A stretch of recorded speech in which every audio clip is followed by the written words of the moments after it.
but there's no way I was canceling our meeting today. You are the first town hall we're having. We're having another one this evening at 6 p.m. in Port Orange in Volusia County. It's important for me to meet with you and for you to meet with me. And so therefore, voice or no voice, I am here to listen to you and tell you what I've found in Washington, D.C. and let you know the facts so that you can have informed decisions as we move forward. I really want to thank the city of Oviedo, the mayor, and all the council members and their staff for allowing us to be here today, for opening their doors, and all of you for coming out. I'm sorry, but I'm happy that we have such an overflow. So I want to always have an open dialogue with each and every one of you. As you watched this last week and over the last month, there's been a lot of work and but there's still a lot more that needs to be done. And I can go on and on, but I have to tell you, I'm going to hold my voice for as much as possible so that I can answer any of your questions. Now, I've got lots of stuff here. But I just want a PowerPoint and these boards because I want to show you what the facts are. This is not Democrat, Republican. These are hard fiscal facts. And when you have to address these facts, you know, it really was shocking to see the true numbers when I got to Washington, D.C. 40 cents of every tax dollar spent on interest alone. So I'm going to say my kind of speech, but you didn't come to hear me. I came to hear you. But recognize that we're going to go through this PowerPoint. I'm going to answer your questions. I'm going to state my voice to answer your questions. I know you have some, or even your comments, but we're here to listen. My staff has taken their day off to join us, and I appreciate it. We've got Ryan, we've got Sean, we've got Charlie,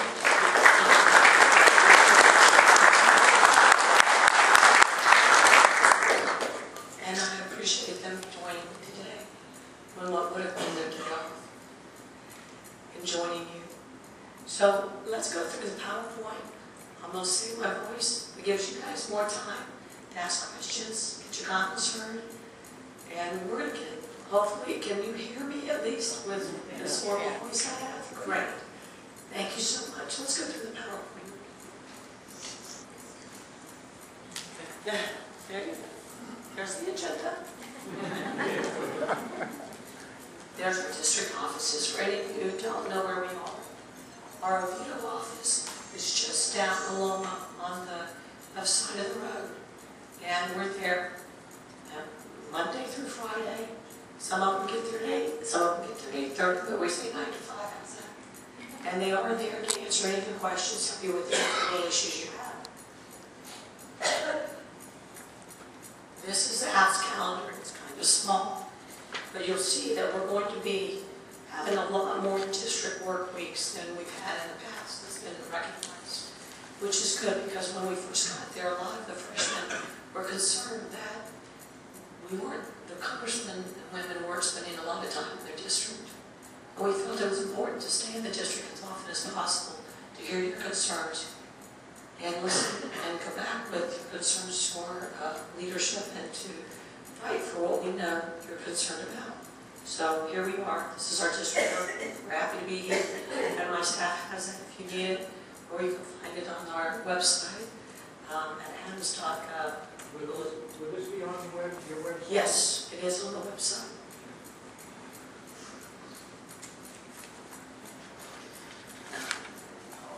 Been busy. First day in office, we evaluated and looked at the fair tax bill.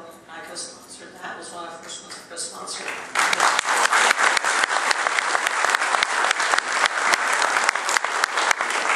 There are some misnomers out there, and I see some of the fair tax people here, and they'll be able to help out with answers if we need it. But there are some misnomers out there. It is not double taxing. I also co-sponsored the repealing of the Child Killing Health Care Act.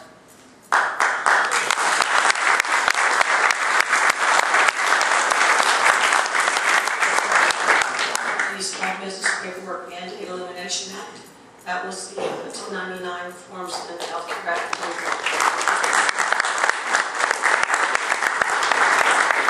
They sponsored the regulations for excessive immediate scrutiny act. In other words, we're going to be reviewing all these regulations, these agencies.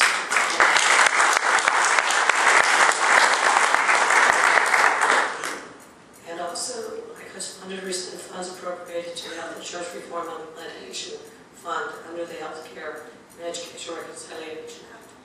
The funds that were used for. And I co-sponsored the Birthright Citizens Act.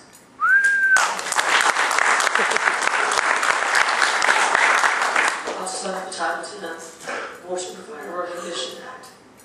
The end of the Stimulus Advertisement Act. As you see, your tax dollars going for these signs. That, you know, it's nice to have signs, but your tax dollars should be paying for signs to tell you what your tax dollars are. I wish you had to tell you that.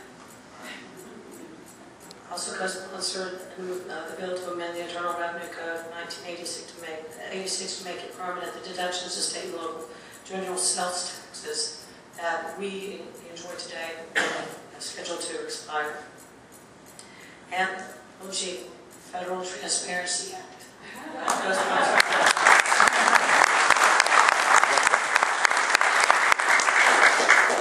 Here are the facts, and I will tell you they're a little alarming.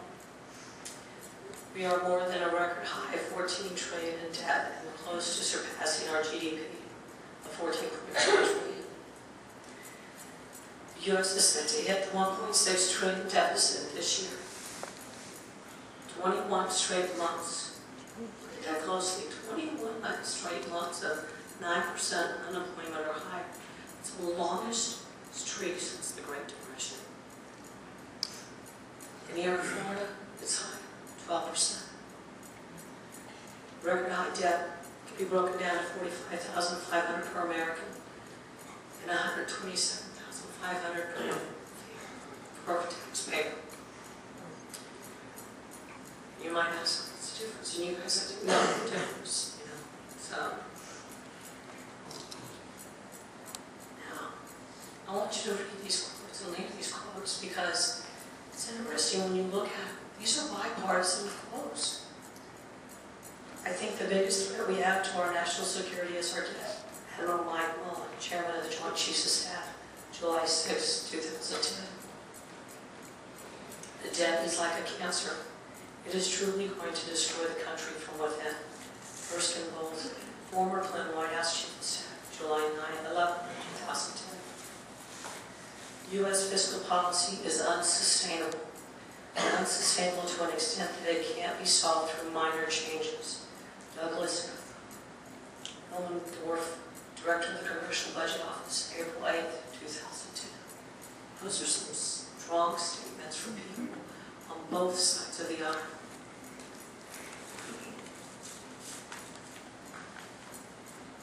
Here's some major legislation that is currently in process. Congress budget by 5%, I voted for. Stop government printing of everything, which saved us quite a bit of money. Repeal the job-killing Health Care Act. Reducing non-security spending to 2008 levels or less. Eliminate taxpayer financing of the presidential election campaigns and party conventions. Vote for these.